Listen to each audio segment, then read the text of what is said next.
Библиэс харах юм бол Библиэлд нэгэн хуучин гэрээний Мөсегийн хуулийг заадаг нэгэн хуульч хүн Есүсээс яг энэ асуултыг тавьсан байдаг.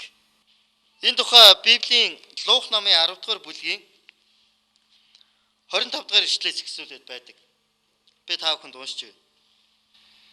Үзэгт нэгэн хуульч босож түүнийг сорин багшаа мөнх амийг өвлөн авахын тулд би яах ёстой гэж асуухад тэр түнд хуульд юу бичигдсэн байдаг билээ? Чи хэрхэн уншдаг вэ гэхэд тэр чи өөрийн бурхан эзнээ бүх зүрх, бүх сэтгэл, бүх хүч чадал, бүх оюун ухаанаараа хайрл. Мөн хөршөө өөрийн адил хайрл гэв. Тэгтэн Есүс чи зөв хариуллаа. Үүнийгээ үйлд тэгвэл чи амьдрнаа гэв. Харин тэр хүн өөрийгөө зөвтгөх гэж Есүст миний хөрш гэдэг чинь хинбэ гэжээ. За энэ хүртэл уншъя. Энд сархан бол нэгэн хуульч Есүсээс багшаа би мөнх амийг авахын тулд юу хийх ёстой вэ гэж асууж байгаа. Харин тэр үед Есүс эргүүлээд өөрөөс нь асуусан. Хуульд энэ талаар юу гэж бичигдсэн байт юм бэ гэж. Энэ хүнээс эргүүлийн Есүс асууж байгаа. Тэр үед энэ хүн хуулийн талаар бол угаасаа өөрөө хуульч хүн байсан учраас тэр хуулийн талаар бол маш сайн мэдчихсэн. Тийм учраас ядах юмгүй хариулсан байна. Чи бүх зүрх сэтгэл, оюун ухаан, сүнс санаа бодлороо Бурхныг хайрлаа гэж хэлсэн байдаг. Мөн бас хөршөө өөрийн адил хайрлаа гэж хэлсэн. Хэрвээ ингэж чадах юм бол мөнх амьтаа болно гэж. Энэ бол яах аргагүй Библиэд бичигдсэн хуучин гэрээний хуулинд бичигдсэн зүйлс байсан. Тийм учраас Есүс тэр хуульчид эргүүлэн хандан хэлэхдээ чи зөв хариуллаа гэж хэлсэн байна. Хэдэн 7 хоногийн өмнө манай Төв аймагт байдаг нэгэн ах маань энэ хорвоог орхисон байгаа. Тэгээ бид нар ажил явдалд нь очсон. Тэгээ ажил явдалд байж явах үед нэг лам эмэгтэй ирээд тэр ажил явдалд байсан бүх хүмүүсийг мэргэлж тэдний ирээдүг хэлж өгсөн байна. Тэгээ манай хамаатан садангийнх ингээ бүгдээрээ шахав ингээ доочирсан, бүгдээрээ ингээ очирлаад ингээ үзүүлсэн байна. Тэгээд тэр нас орсон хүний маань эхнэр нь ороод үзүүлсэн. Тэр хүн бол манай ихч гэсэн. Тэгээ манай ихч ороод үзүүлсний дараа гараад ирсэн. Гарч ирсний дараа би асуусан. Лам таныг юу гэж байна гэж. Тэгсэн чи манай ихч юу гэж хэлсэн бэ гэхээр сэтгэл нь нэлээд тайвширчихсан гарч ирсэн. Тэгээ юу гэж хэлсэн бэ гэхээр лам ахын чинь өөрөөр хэлбэл манай тэр нэг нас орсон ахын тухай ярьж байгаа юм л та. Лам ахын чинь хойд насндаа энэ урд зүгт нэлээд баян айлд хүү болж төрнө гэж байна гэж хэлсэн ба. Тэгээд ямар ч лсэн хойд наснда эргүүлээд хүн бол төрөх юм байна гэдэгт нь бас манай ихч жоохон ч гэсэн сэтгэл хангалуун байсан. Тэгэхээр хүмүүс хойд насны талаар хүмүүс ирээдүйн амьдралын талаар янз бүрийн үзэл бодолтой, янз бүрийн итгэл үнэмшилтэй байдаг. Харин бидний энэ хорвоог орчны дараагийн амьдралын талаар Библи бидэнд юу гэж хэлсэн байт юм бэ гэж. Энэ хорвоог орчны дараагийн амьдралын талаар Есүс хэлэхдээ та нар мөнх амийг өвлөн авахдаа буян хурааснараа сайн үлсийг хийснээрээ гэж хэлэв. Харин мөнх амийн талаар Есүс маш чухал нэгэн зүйлийг хэлсэн байна. Тэр зүйлийг хэлэхдээ яг энэ түүхээс харах юм бол Есүс нэгэн сонирхолтой сургаалт зүйлийг хэлж гисэн. Энэ бол Библиэлд сайн самар хүний түүх гэж алдартай түүх баг. Сайн самар хүний түүх гэж. Үнэндээ бол энэ хуульч Есүсээс багшаа мөнх амийг хэрхэн авах вэ гэж асуухдаа Есүсийг сорж асуусан баг. Энэ хүн үнэхээр Есүс мөнх амийн талаар мэддэм үү үгүй мүү гэдгийг сорж асуусан. Өөрөө үнэндээ бол чин сэтгэлээсээ мэдхийг хүсэж биш харин Есүсийг мэддэг үгүйг сорж асуусан. Тийм учраас Есүс энэ хүнээс эргүүлээд чи юу гэж бодож байна гэж асуусан. Мөнх амийн талаар чи юу гэж бодож байна гэж. Харин тэр үед нөгөө хүн Бурхныг хайрл мөн бас хөршөө хайрлаа гэж хэлсэн. Есүс зөв хариулсан гэж хэлсэн. Чи зөв хариуллаа. Гэхдээ Есүс хамгийн чухал үгийг ардаас нь хэлэхдээ чи энэ мэдж байгаа зөв хариултаа амьдралдаараа үйлдэх гэж хэлсэн баг. Яагаад гэвэл энэ хуульч хүн өөрийнхөө мэддэг зүйлийг амьдралдаараа үйлддэг хүн байсан. Энэ хүн Бурхныг хайрлах ёстой гэдгийг мэддэг хэрнээ хайрладаг хүн байсан. Бурхныг хайрлахын тулд яах ёстой вэ гэхээр Бурханд итгэх хэрэгтэй байдаг. Итгэсэн итгэл нь үүс болон гарсан байх ёстой байдаг. Харин энэ хүн бол зөвхөн толгой мэдлэгээр Бурхны тухай мэддэг. Харин яг амьдрал дээр үйлддэггүй, итгэдэггүй юм байсан. Яагаад гэвэл Бурханд хайртай хүн хизээж Бурхныг сордгоо. Есүс хэлэхдээ надад хайртай хүн л миний үгийг дагтгаа гэж хэлсэн байдаг. Энэ нь юу гэсэн үг вэ гэхээр хэрвээ үнэхээр бид Бурханд итгэдэг бол Бурхныг хайрладаг. Бурхныг хайрладаг бол Бурхныг хизээж бид нар сордгоо, түүний үгийг дагдаг байх ёстой гэсэн үг. Харин энэ хүн бол Бурхны үгийг мэддэг хэрнээ дагдаггүй. Есүсийг сорж яана гэсэн үг. Өнөөдөр бол Библиэлд юу гэж хэлсэн бэ гэхээр Бурхныг хинч битгий сорио гэж хэлсэн байдаг. Бурхныг хинч битгий сорио гэж хэлсэн байдаг. Харин Есүс нэгэн удаа цөлд мацаг барьж явах үед муу ерөн Есүсийг сордог 3 янзаар сорсны хамгийн сүүлийн сорилт нь юу байсан бэ гэхээр Есүсийг Иерусалим хотын сүмийн өндөр барилгын орой дээр авчираад тэгж хэлж байгаа. Есүс чи үнэхээр Бурхны хүү юм бол наад дээрээс өсөрч. Тэгээ Бурхан ч байд юм бол чамаа гэдэг ингээ өсөрж явах чинь Бурхан чинь нөгөө тэнгэр элчнараа илгээгээд хоп гэж чамаа гар дээр тосоод авна. Чиний юу ч гэмтэхгүй.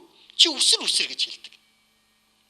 Харин тэр үед Есүс амар хөөрөлтэй. Тийшөө би бол Бурхны хүү намайг үсрэх юм бол Бурхан надаар дамжуулаад хүн төрлөختөнд авралынхаа ажлыг хийх гэж байгаа юм чинь. Бурхан надаар дамжуулаад юм хийх гэж байгаа юм чинь намайг мэдээж өхүүлэхгүй нь мэдээж Бурхан намайг тосоод авна. Аялыг чи харчээ. Муу Иерусэнд Есүс ингэж хэлэнгүүтээ хоп гэ үсрээгүй. Харин Есүс муу Иерусэнд хандан юу гэж хэлсэн бэ гэхээр Бурхныг бүс сорио гэж хэлсэн байна. Тийм учраас Есүс сүмийн тэр өндөр орой дээрээс үсрээгүй. Яагаад гэвэл Бурхан үнийг хүсээгүй учраас. Бурхан үнийг хүсдэггүй учраас. 90-ад оны дунд үеэр Монгол сонин хэвлэлээр Христийнхний тухай тэгж ярд. Нэг хэсэг тэгж одоо сенсац маягийн нэлээд дэлгэрсэн байсан. Христийн амиа хорлдог гэж. Христийн тэнд очиод өндөр байшингийн орой дээрээс үсрээд өгцсөн байна. Тэнд очиод ингээд амиа хорлцсон байна. Харин яг үнэндээ бол Христэд яг жинхэнэ итгэлээсээ болж итгэдэг хүн бол хизээч амиа хорлдоггүй. Яагаад гэвэл Бурхан үнийг хизээч хүсдэг учраас. Харин Бурхан бидэнд чи өөрийн амийг хайрл гэж бидэнд тушаасан баг. Чи өөрийгөө эрүүл байлгах хэрэгтэй. Чи өөрийнхөө амийг хайрлах хэрэгтэй гэсэн. Тийм учраас ийм зүйлийг Бурхан хүсдэг учраас бид Бурханыг сорихсгүй маа гэсэн. Солонгост нэг тийм түүх болсон гэж би сонсч байсан. Нэг хэсэг Христэд итгэж хүмүүс гол дээр очсон байна.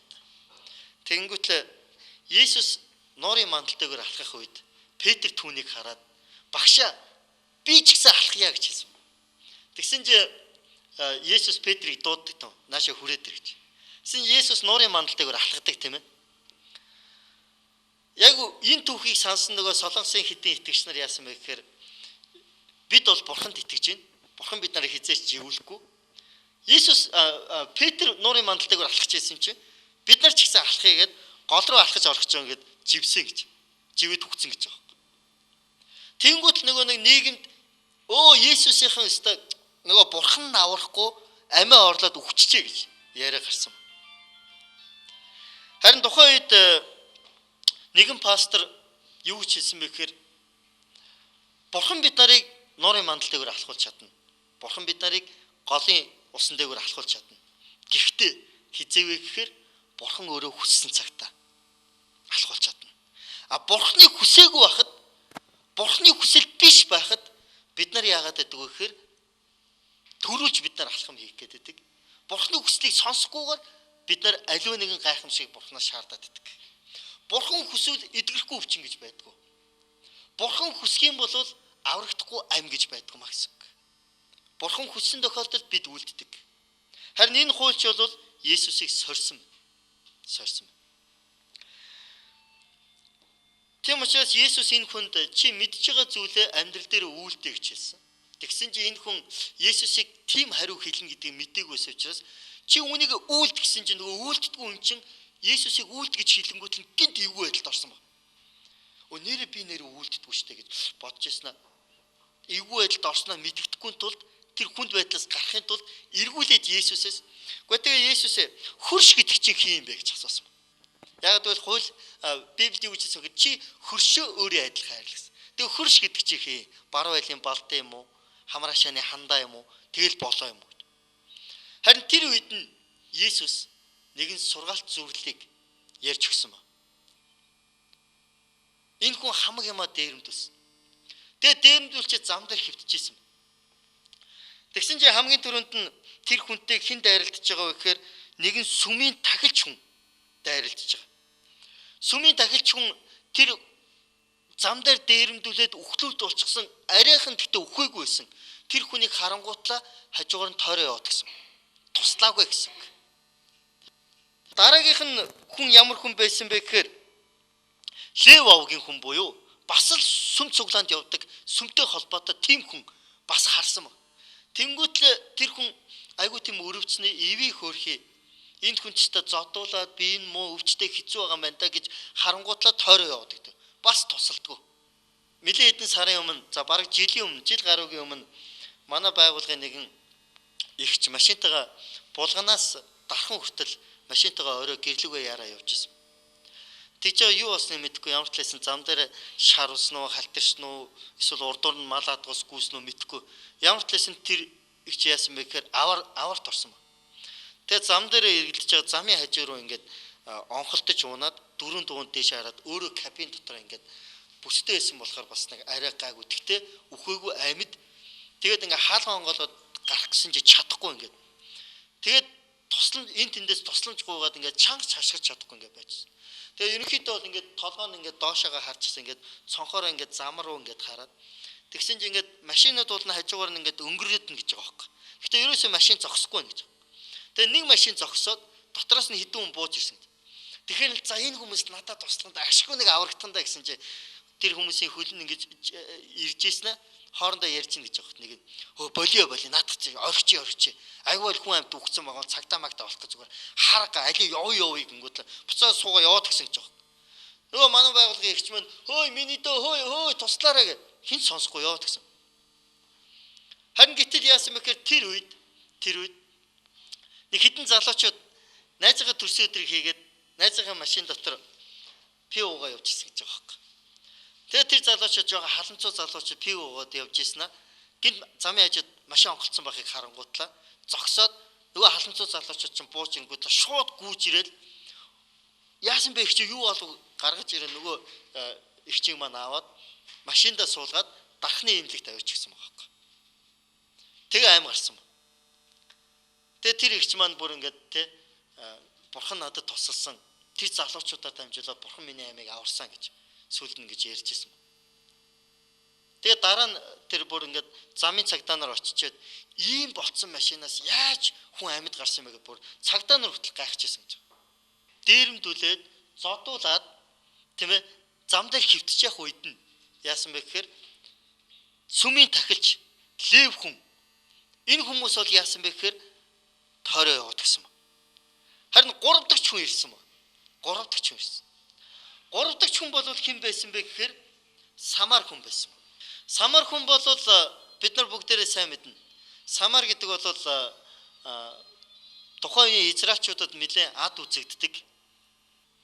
Харин хүмүүсийн муу хүн гэж хэлдэг байсан тэр Самар хүн өнөх дээрэмдүүлсэн эвдээ хүн дээр ирж тусалдаг. Туслахтаа энэ бүр маш тийм гайхамшигтай үйлчлэлийг хийсэн баг. Тэр нь юу байсан бэ гэхээр Самар хүн дээрэмдүүлсэн хүнийг харангуутлаа ерөнхийдөө 4 янзын үйлчлэлийг хийсэн байдаг. 4 янзын үйлчлэлийг хийсэн баг. Нэгдүгээрт нь Самар хүн дээрэмдүүлсэн хүнийг харангуутлаа Библиэр юу хэлсэн бэ гэхээр харангуутлаа ихэд өрөвдөжээ гэж хэлсэн баг. Есүс бидэнд хөрш гэж хин юм бэ гэдэг дээр хэлэхдээ хөрш гэдэг бол яг тэр дээрэмдүүлсэн хүн юм а гэдгийг бидэнд хэлж байгаа. Тэр эрхэн зөрчигдсөн. Тэр өвчтөө байгаа. Тэр хөгжлийн бэрхшээлтэй байгаа. Энэ нийгмийн хамгийн асуудалтай байгаа. Тэдгэр хүмүүс бол бидний хөрш юм а гэж хэлсэн. Тийм л хүмүүсийг та нар хайрлах ёстой гэж хэлсэн. Бүр өөрийн адил хайрлах ёстой гэж хэлсэн. Самар хүнд яг ийм сэтгэл байсан. Огт танихгүй. Тэгэд зам дээр дээрэмдүүлээд хөвтчихсэн байсан тэр хүн дээр Самар хүн очингуудлаа харангуутлаа ихэд өрөвцөн гэж хэлсэн. Энэ бол адаглаад самар хүн бол маш хүн чанартай хүн байсан. Бидэнд байх ёстой нэг чухал чанар бол хүн чанар буюу би хинбэ гэдгээрээ бусдад Христийг гэрчилж бусдад үйлчлэх үйлчлэл юм а гэсэн үг. Би хинбэ гэдгээрээ. Тэгэхээр Боб Перс гэж авралын цар тараагч пастор, номлогч хүн байсан. Христийн төлөөх залуучууд байгууллагыг байгуулсан. Мөн бас Samaritan Purse гэдэг байгууллагыг байгуулсан. Мөн дэлхийн зүүн байгууллагыг байгуулсан. Ийм алдартай гайхамшигтай үйлчлэлийг хийсэн ийм хүн баг. Энэ хүн Бурхан руу хандаа юу гэж залбирж ирсэн бэ гэхээр Бурхан минь ээ, таны зүрхийг өвтгдөг зүйлс миний зүрхийг ч гэсэн өвтгөх болтугай гэж залбирж ирсэн баг. Тэгэхээр Бурхан энэ дэлхий дээр байгаа тэр төөрсөн, эрхэн зөрчигдсөн, Христийг таньж мэдээгүй байгаа янз бүрийн асуудалтай байгаа тэдгэр хүмүүсийг хараад Бурхан үнэхээр өрөвддөг. Тийм ч учраас Бурхан тэдний төлөө, бидний төлөө өөрийнхөө хайртай хүү Есүсийг илгээсэн. Есүс нэгэн удаа Иерусалим хот руу орж ирэхдээ тэр Иерусалимчүүдийг хараад ихэд өрөвдөн тэр бүр уйлж исэн баг. Хончингоо хон мэд төөрсөн тэр хүмүүсийг хараад Есүс уйлсан гэжэлсэн. Тэгэхээр би та бүхнээс асуумаар. Та хөршөө хэрэг хайрладаг гэж. Өөрөөр хэлэх юм бол та энэ нийгэмд байгаа нийгмийн тэр үнэхээр доод давхаргын гэж яригддаг. Тэр ядуус, тэр хөгжлийн бэрхшээлтэй хүмүүс, тэдгэр хүмүүсийг та хэрэг хайрладаг гэж. Тэдгэр хүмүүсийг харахтаа та хэрэг өрөвддөг вэ гэж. Мөн бас хөрш гэдэг бол хинбэ гэхээр сүнсний хувьд, итгэлийн хувьд дээрэмдүүлсэн хүмүүс. Итгэл найдвараа алдсан. Миний амьдрал одоо үнэхээр ингэж өнгөрлөө гэж бодож байгаа. Эсвэл үнэхээр мэдлэг, эрх мэдэл, мөн бас эд хөрөнгийн хувьд хангалуун ч гэсэн зүрх сэтгэлдээ аливаа нэгэн зүйлсээр дутагдж байгаа. Хайраар, үнэнээр, ад жаргалаар, баяр хөөрөөр дутагдж байгаа. Тэдгэр хүмүүс ч гэсэн бидний хөрш юм а гэсэн. Харин тэдгэр хүмүүсийг чинь та бид нар хэрэг хайрлаж байна гэж. Өөрөөр хэлэх юм бол Библи Есүс яг энэ түүхийг бидэнд ярихдаа нэг өгүүлбэрээр хэлэх юм бол бидний хувьд хайрлаж чадахгүй хүн гэж байх ёсгүй маа гэсэн. Христэд итгэгч бид нар Бурхны хайраар хэнийг ч байсан хүлээж авч хайрлаж чаддаг байх нь бидний гол зорилго байна. Энэ бол бидний үйлдэх ёстой үйлс юм а гэсэн. Энэ бол бидний үйлдэх ёстой үйлс. Хэрвээ бид нар хайрладгүй, хэрвээ бид нар тэднийг өрөвддөггүй, хэрвээ бид нар тэдний төлөө аливаа сайн үсийг хийдгүү тийм хандлагатай бол бид энэ хандлагаа бид нар өөрчлөх ёстой. Хандлагыг өөрчлөхгүйгээр бид хизээч Христийн хайрыг нийгэмд бусдад харуулж чадахгүй гэсэн. Хөршүүддээ бид нар харуулж чадахгүй гэсэн. Хандлагаа бид өөрчлөх нь чухал юм а гэсэн. Тийм учраас үнэхээр манай хааны бол чуулган төрөгчдийн төлөө гэсэн тэр хандлагатай, тэр сэтгэлтэй бид бас үнэхээр энэ нийгэмд хандсан олон тэр хүмүүсийн тэр хэрэгцээг нь хангах, тэдэнд туслах, тэдний төлөө бид сайн үйлсийг үйлдэх тийм хандлагатай байх нь чухал юм а гэсэн. Тийм учраас самар хүн дээрэмдсэн хүн дээр ирээд хөрш дээрээ ирээд өөрөөр хэлэх юм бол яасан гэхээр нэгдүгürt нь өрөвдсөн ба. Тийм зүрх сэтгэлийн хандлагатай байсан гэсэн. Хоёрдугаарт нь тэр дээрэмдсэн хүн дээр ирээд шархыг нь боогод тосоор тосолж өөрөөр хэлэх юм бол шархыг нь эдгэж өгсөн гэсэн. Бид Христийг гэрчлэх бас нэгэн чухал гэрчлийн арга зам бидэнд байдаг. Энэ бол юу вэ гэхээр ариун сүнсний бэлэг тэмдгээр дамжуулан бид Христийг гэрчилдэг. Өөрөөр хэлэх юм бол нэгдүгürt нь бид нар өөрсдөө байгаа амьдрал хандлагаараа бид Христийг гэрчилж бусдад тусалдаг бол хоёрдугаарт нь бид Библиэлд Христэд итгэгч нарт өгөгдсөн ариун сүнсний тослогоо буюу ариун сүнсний хүч чадлаар дамжуулан бид Христийг гэрчилдэг гэсэн үг. Марк номын 16 дугаар бүлгийн 17-аас 18 дугаар ишлүүдээс үзэх юм бол Христэд итгэгч нарт ийм тэмдгүүд дагалдана гэж хэлсэн. Тэмдгүүд гэдэг маань ариун сүнсний тэр гайхамшгуудыг хэлж байгаа. Тэд өвчтөө хүн дээр гараа тавихад идэгнэ гэж хэлсэн. Тэд ямар нэгэн хорт зүйлтэй тулгарсан ч гэсэн тэр хор хөнөөлөл нь тэдэнд хүрэхгүй гэдгийг Библи бидэнд хэлдэг. Тийм учраас бидэнд бусдын төлөөх тэнгэрлэг эдгэрлийн төлөөх залбирал байх нь чухал байдаг. Бид гар тавин бусдын төлөө залбирах. Энэ бол бидний бас нэгэн чухал үйлчлэл. Яг Самар хүн дээрэмдүүлсэн тэр хүний тэр өвчтөе газар нь шархыг нь боож тосоор тослсон шиг. Яг бол тос гэдэг бол Библиэлд ариун сүнсний хүч чадлыг буюу ариун сүнсний тослогыг бэлэгддэг. Тийм учраас бид ариун сүнсний гайхамшигт дамжуулан Христийг гэрчлэгээ гэсэн үг. Дараа нь 3 дугаарт нь Самар хүн энэхүү дээрэмдэлсэн хүн дээр очиод өөрөө нөгөө адгуусан дээрээсээ буугаад унж явж исэн адгуусан дээрээсээ буугаад нөгөө дээрэмдэлсэн хүнийг суулгаад дэм буудлын руу авч явсан баг. Дэм буудлын руу авч явсан. Энэ нь юу вэ гэхээр өөрийнхөө байр сууриас буугаад бусдыг өөрийнхөө оронд тавьж байгаа ийм нэгэн үйлчлэлийг хийж байгаа. Зарим үед шаардлагатай үед тэр хүн өөрийнхөө байр суурийг бусдад тавьж өгдөг. Яг л Есүс шиг. Есүс Тэнгэрийн хаант тусад Бурхны хаант тусад Бурхантай адилхан тэр Бурхны баруун гарын хүндэт суудал тэр залран байсан өөрөө Бурхан баг. Гэвч тэр үнэхээр тэр хаан суудал тэр байр суурийг орхиод таны төлөө бас миний төлөө тэр энэ дэлхий дээр бууж ирсэн баг.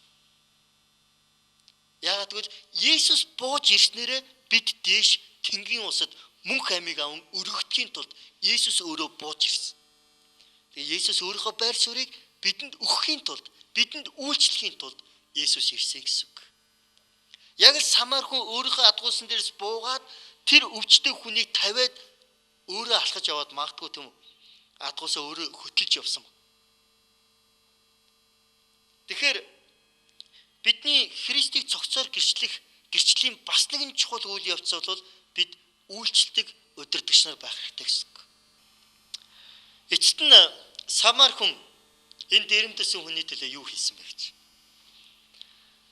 Нөгөө чи дээрэмдүүлсэн учраас юу ч байхгүй болсон. Юу ч байхгүй болсон. Нэг ч төгрөг байхгүй. Ямар ч зоос байхгүй болсон юм. Харин мэдээ дэм буудалд орж хонуулахын тулд мөнгө төлөх хэрэгтэй байсан. Тийм учраас Самар хүн тэрхүү дээрэмдэлсэн хүнийг дэм буудалд оруулаад яасан бэ гэхээр өмнөөс нь мөнгө төлсөн ба. Тэгээд та энэ үнийг эмчилж байгаарай гэж хэлсэн. Би ийшээ зорж исэн газар руугаа явчаад буцаад хүрээд ирээ. Хурж ирэхэд танаас дахиад илүү тийм ээ мөнгө шаардлагатай бол би өмнөөс нь төлье гэж хэлсэн. Энэ бол Самар хүн өнөөх дээрэмдэлсэн хүний өмнөөс төлөөс гаргаж байгаа. Золиос гаргаж байгаа. Тэр хүний өмнөөс өөрөөсөө тэр үнэхээр золиосыг гаргаж байгаа. Тухайн харж байна. Бас л яг Есүс шиг. Бидний эзэн Есүс ч гэсэн бидний төлөө Тэнгэрийн хаант тусаас энэ газар дэлхий дээр бууж ирснийхаа дараа тэр өөрийнхөө амиар бид нарыг золин авсан гэсэн. Тэр өөрийнхөө амиар дамжуулаад бидэнд тэр мөнх амийг өгсөн гэсэн. Тийм учраас Иохан номын 13 дугаар бүлэг дээр Есүс хэлэхдээ та нар бие биенээ хайрлаа гэж хэлсэн. Тэгвэл Есүс хайрлаа гэж хэлж орхиогүй. Цааш нь Есүс үргэлжлүүлээ хэлэхдээ яаж хайрлах вэ гэдгийг зааж өгсөн. Түүнийг зааж өгөхдөө Есүс юу гэж хэлсэн бэхээр би та нарыг яаж хайрлсан шиг та нар бие биенээ хайрлах тунгач хэлсэн. Би та нарыг яаж хайрлсан шиг. Тэгэхээр өнөөдрийн бидний ярьж байгаа энэ сэдв бол нэгэн асуултаар эхэлсэн. Нэгэн хуульч Есүсээс багшаа мөнх амийг хэрхэн авах вэ гэж асууж байгаа. Харин Есүс хариуд нь чи юу гэж бодож байна гэж өөрөөс нь асуудаг. Тэр үед нөгөө хуульч та нар бүх зүрх сэтгэлээрээ сүнс санаа бодлороо Бурхан эзнийг хайрл. Мөн хөршөө өөрийн адил хайрлаа гэж хэлдэг. Хэрвээ бид энийг үйлдэж чадж байгаа бол бид мөнх амийг авсан байна гэсэн үг гэж зөв хариулсан. Бурхныг хайрлан хөршөө хайрлана гэдэг энэ агуу тушаал дотор Христэд итгэлийн гол утга учир үнц нь байдаг. Ямар хүн Бурхныг хайрладаг вэ? Бурханд итгэдэг хүн. Бурханд итгэдэг хүн яадаг? Итгэлээрээ дамжуулаад мөнх амийг авсан байдаг гэсэн үг. Тэгвэл итгэл гэдэг бол нэг зүйлтэй салшгүй үргэлж холбоотой байдаг. Тэр бол үүстэй. Үүстэй. Итгэл үүс хоёр гэдэг бол яг зоосны хоёр тал шиг хизээж салшгүй холбоотой байх ёстой зүйл. Тийм учраас итгэдэг хүн бол үйлддэг байх ёстой гэсэн үг. Юу үйлдэх юм? Бурхныг хайрладаг хүн бол бас бусдыг хайрладаг байх ёстой. Хөршөө хайрладаг байх ёстой гэсэн. Хөрш гэж хин юм бэ? Өнөөдөр бидний үздсэн яг тэр Иерусалимээс Ирэх рүү явахдаа дээрэмдүүлсэн тэр нэгэн хүний тухай Есүс жишээ болгон ярьсан. Яг л ийм хүмүүсийг бид хайрлах хэрэгтэй. Сүнсний хувьд хоосон байгаа. Итгэл найдваргүй болсон. Зам хүмүүс эд хөрөнгө, эрүүл мэндийн хувьд үнэхээр хүнд хэцүү байгаа тэдгээр хүмүүст бид нар очиж үйлчлэх нь чухал. Тэгвэл үйлчлэхдээ хэрхэн үйлчлэх вэ гэж. Сая бидний ярьсан Христийн цогцоор, Христийн үйлчлэлийг цогцоор харуулах дөрвөн янзын үйлчлэл. Нэгдүгээрт нь бид өөрсдөө зөв хандлагаар тэдэнд үйлчлэх ёстой гэсэн. Хоёрдугаарт нь бид нар ариун сүнсний бэлэг тэмдгээр дамжуулан тэдэнд үйлчлдэг. Гуравдугаарт нь бид нар өөрсдөө байр суурь хүртэл орхиж тэднийг үнэхээр тэдэнд үйлчлэн зарц мэт үйлчлэх энэ үйлчлэг гэж байна. Дөрөвдүгээрт нь бидэнд юу хэлж байгаа гэхээр тэдний өмнөөс бид нар төлөөсийг төлөх. Бусдын өмнөөс бусдын төлөө амиа өгөхөөс илүү хайр орчлонд байхгүй гэж Библи хэлсэн байдаг. Олон хүмүүс яг энэ асуултыг дотроо магадгүй үргэлж асуудаг. Яагаад гэвэл бид нар чинь энэ хорвоо дээр төр зур амьдардаг. Энэ дэлхий дээр мөнх амьдрах хүн гэж нэгч байхгүй. Хүний амьдралын хөдөлшгүй үнэн бол хүн энэ дэлхий дээр төрсөн бол хизээ нэгэн цагт үхдэг буюу энэ хороог орхитгох гэсэн үг. Монголчуудын дундаж наслалт 70 нас гэж бодоод үзэх юм бол бид нар энэ дэлхий дээр 25550 өдөр л амьдардаг. Тэгтээ энэ хороог бүх хүмүүс орхидог. Гэхдээ бид энэ хорвоо дээр хэр удаан амьдрахаас илүү хэрхэн амьдрсан бэ? Юу хийж амьдрсан бэ? Яаж амьдрсан бэ гэдэг нь маш чухал. Ялангуяа тэр дундаасаа бид юунд итгэж амьдрсан бэ гэдэг нь чухал байна. Бүр чухалчлан хэлмээр. Бид энэ дэлхий дээр амьдарч байхдаа мөнх амийг өөрийн болгож авч чаддаг. Тэр бол ганцхан зүйл байгаа.